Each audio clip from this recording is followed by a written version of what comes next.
ফের কাঁটাতারের বেড়া দিতে বাধা নৈরাজ্যের বাংলাদেশে। মালদার বৈষ্ণবনগরে ভারত বাংলাদেশ সীমান্তে ফের উত্তেজনা ছড়ালো।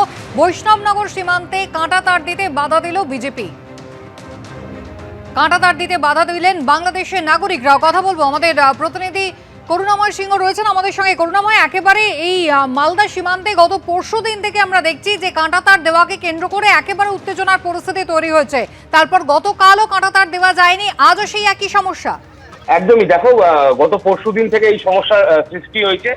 গতকাল সকালে কাজ আরম্ভ করেছিলেন বিএসএফ এর আধিকারিকরা, কিন্তু বিকেলের দিকে সেই কাজ বিজিবি বন্ধ করে দেয়। এবং তোমাকে বলে রাখি যে স্থানীয় বাসিন্দারা জানাচ্ছেন যে বিজিবি পাশাপাশি বাংলাদেশের নাগরিকরাও তারাও কিন্তু ধেয়ে আসে এই সীমান্তের এদিকে। বিজিবির যেটা দাবি যে এই যে জায়গাটিতে তার কাটা দেওয়া হচ্ছে সেই জায়গাটি হচ্ছে ডিসপুট ল্যান্ড। যদিও এর আগেই ফ্ল্যাগ মিটিং করে বিএসএফ পরিষ্কারভাবে জানিয়ে দিয়েছিল যে ওই জায়গাটি ভারতীয় ভূখণ্ডের মধ্যে পড়ে এবং মানচিত্র দেখিয়ে পুরো বিষয়টি বোঝানো হয়েছিল বিজিবিকে। তারপরেও বিজিবি কিন্তু বারবার বাধার সৃষ্টি করছে কাজে, এবং গতকাল বিকেলের পর থেকে আজকেও কিন্তু কাঁটাতার দেওয়ার কাজ আরম্ভ করা সম্ভব হয়নি। কুসুমিতা, একেবারে করুণাময়, তুমি আমাদের সঙ্গে থাকো। গত সোমবার থেকে কাজ শুরু হয়েছিল, কিন্তু যখন কাজ শুরু হয় তখন এই বাংলাদেশের বিজেপি আর বাংলাদেশের স্থানীয় বাসিন্দাগুলো আমাদের বিএসএফ অ্যাটাক করার চেষ্টা করেছিল। তখন আমরা সাথে সাথে আমরা খবর পাই এবং আমাদের গ্রামবাসী, পুরো গ্রামবাসী আমরা একতা হয়ে তাদের উপর আমরাও এগিয়ে যাই বিএসএফের সঙ্গে সঙ্গে। আজকেও কাজ করতে গেছিলো, আবার আজকেও কাজ বন্ধ হয়েছে।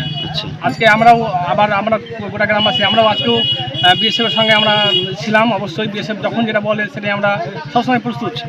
চোরা কারবার হচ্ছে, ওই জন্যই তো এটা তার কাটা দেওয়া খুব প্রয়োজন। আচ্ছা, কারণ এখন বর্তমানে যা পরিস্থিতি বাংলাদেশে, এখন ইউনিট সরকার এসে বর্তমানে আমাদের বাংলাতে ভারতে বিভিন্ন জায়গায় ওরা জঙ্গি সরিয়ে দিচ্ছে।